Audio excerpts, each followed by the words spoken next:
So as you know mga kababayan, nagkakagulo ngayon sa Amerika after ng assassination attempt kay Donald Trump. Yung suspected assassin, based sa mga developments po ngayon, sabi may 2 patay.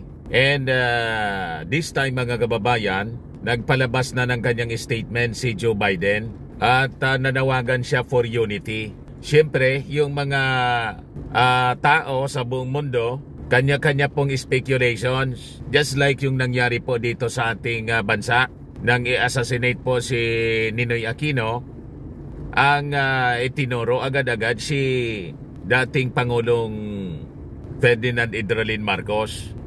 Dito po siyempre yun ang nasa isip ng mga tao, kasi sila yung maigpit na magkatunggali po. Pero hindi natin masabi, baka may other party mga kababayan na nag-take advantage ng sitwasyon. So ito ngayon yung latest development mga kababayan. Sabi sa report ng Inquirer, Biden calls for unity after Trump rally shooting. Pero si Trump po ay okay naman po. Trump is fine after shooting at rally campaign. At rally campaign says, prosecutor says gunman and one attendee are dead. So, 2 yung patay mga kababayan.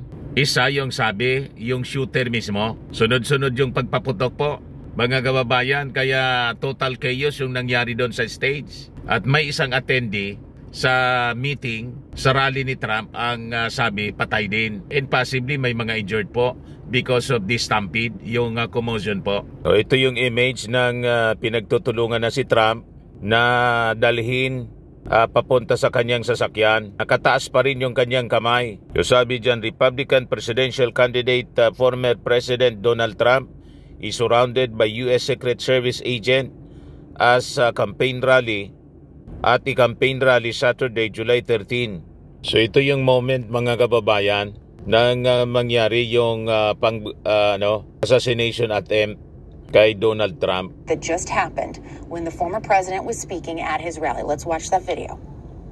CNN report po. Yan po.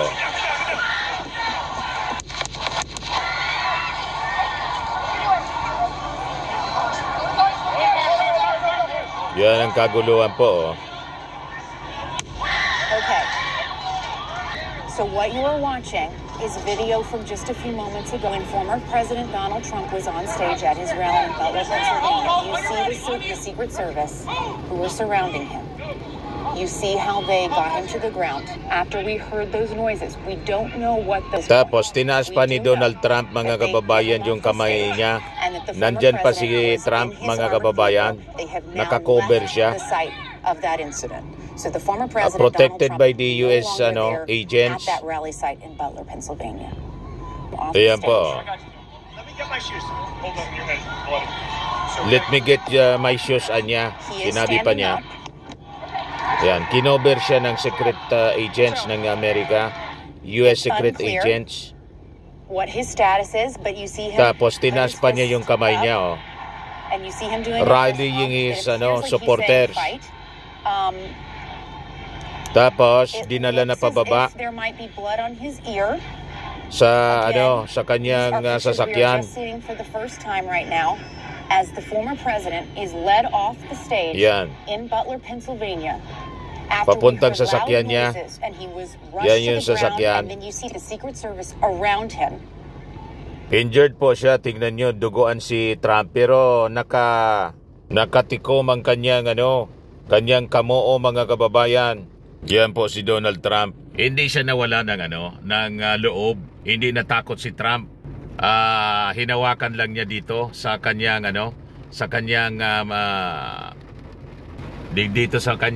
may parting batok.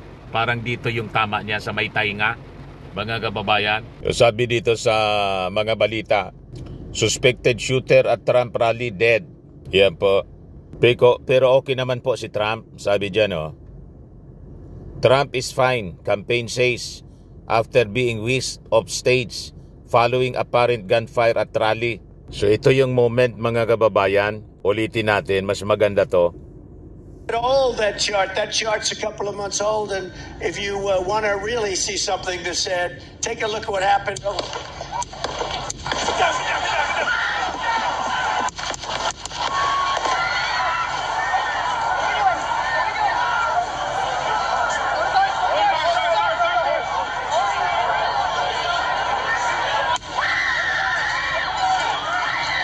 Sigawan sila.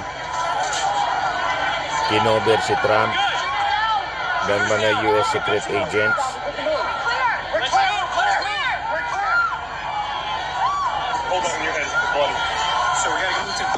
Kaya si Trump, bumabangon siya. Kino-cover. Wait, anya, wait. Let me get my shoes. Let me get my shoes, sabi niya. Natanggal siguro yung sapatos niya. Tapos, ayan, tinakbo papuntang sasakyan niya po, mga kababayan. Kinover na siya ng mga supporters niya.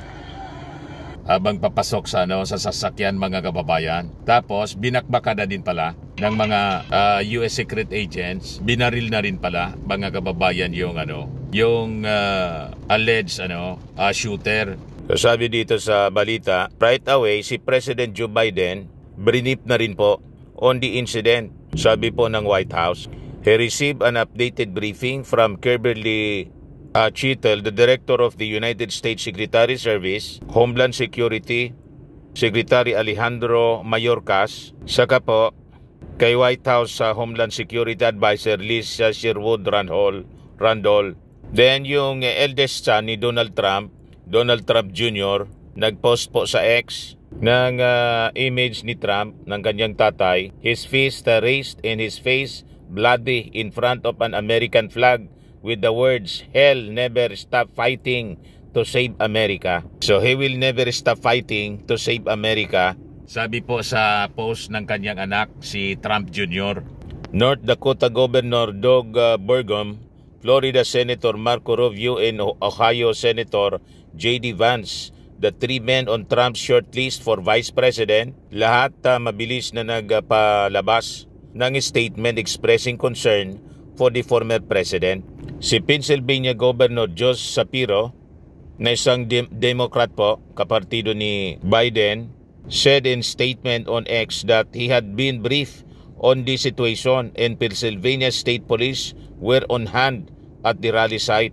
Sabi niya, violence targeted at any political party or political leader is absolutely unacceptable niya. It has no place in Pennsylvania or the United States. Sabi po ng gobernador. O ngayon, si Joe Biden, President Joe Biden, mga kababayan, nagpaabot na rin po ng kanyang statement. Ito po as published by Manila Bulletin. Pakinggan po natin. I've been thoroughly briefed by all the agencies in the government as to the situation. Ito po siya, ulitin natin. I've been thoroughly briefed by all the agencies in the federal government as to the situation, based on what we know now.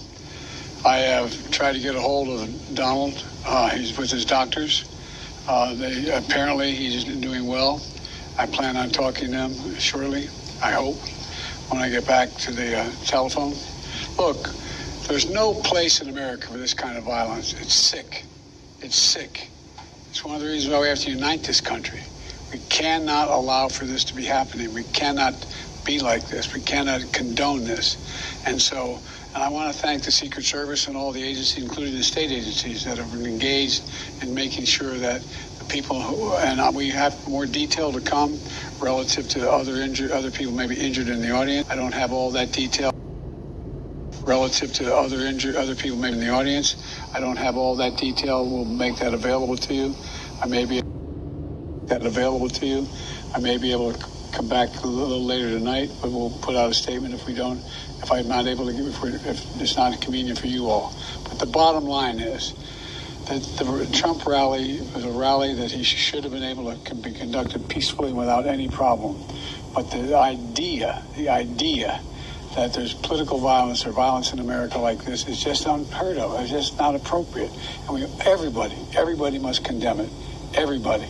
I'll keep you informed, and if I'm able to speak to Donald, I'll let you know that as well. But so far, it appears he's doing well, number one. Number two, that there's thoroughly investigating what happened to anyone else in the audience. We have some reports, but not final reports. And every agency in the federal government, I'm going back to my phone to speak with the federal agencies that are being put together again to give me an updated briefing. Has anything happened? They learned any more in the last couple hours. So thank you very much, and I hope I get to speak to him tonight, and I'll get back to you if I do, okay? Do you think it was an assassination attempt? I don't know enough to. I have an opinion, but I don't have any facts. So I want to make sure we have all the facts before I make any more comments. Thank you. Are you worried about President safety? So, tungkol kung sino po ang nasa likod nito, I have my opinion na niya, sabi ni President Joe Biden, but I don't have any facts. Kaya, magbibigay na lang po sila ng update. Siyempre, magsasagawa muna siyempre ng mga pasusing investigasyon yung mga authorities sa Amerika. Kung ano yung motibo, kung sino yung posible na nasa likod po o utak, wala pang idea yung mga authorities po sa Amerika. So sabi dito, political leaders on both sides of the aisles slammed the attack minutes after the Republican candidate was rushed off stage by the Secret Service with blood running down his face. So lahat, both Republican and Democrat politicians po, kinundi na itong assassination attempt kay Donald Trump. Sabi po ni President Joe Biden, there's no place in America for this kind of violence, anya. It's sick, it's sick. It's one of the reasons why we have to unite, anya, this country. The idea that there's political violence or violence in America like this is just unheard of. It's just not appropriate. Everybody must condemn it. Everybody, sabi po ni President Biden. Si Vice President Kamala Harris po, nagpost naman po sa X. Sabi niya, we are praying for him, his family, and all those who have been injured and impacted by this senseless shooting. Biden's former boss Barack Obama echoed his words in a statement saying, there was absolutely no place for political violence in our democracy. Although anya, we don't yet know exactly what happened, we should all be relieved that former President Trump was not seriously hurt and use this moment to recommit ourselves to civility and respect in our politics. Sabi naman po ni dating President George W. Bush, kinundi na po niya ang attack kay Trump at tinawag niya na cowardly attack. Sabi po niya, Laura and I are grateful that President Trump is safe following the cowardly attack on his life, and we commend the men and women of the Secret Service for their speedy response.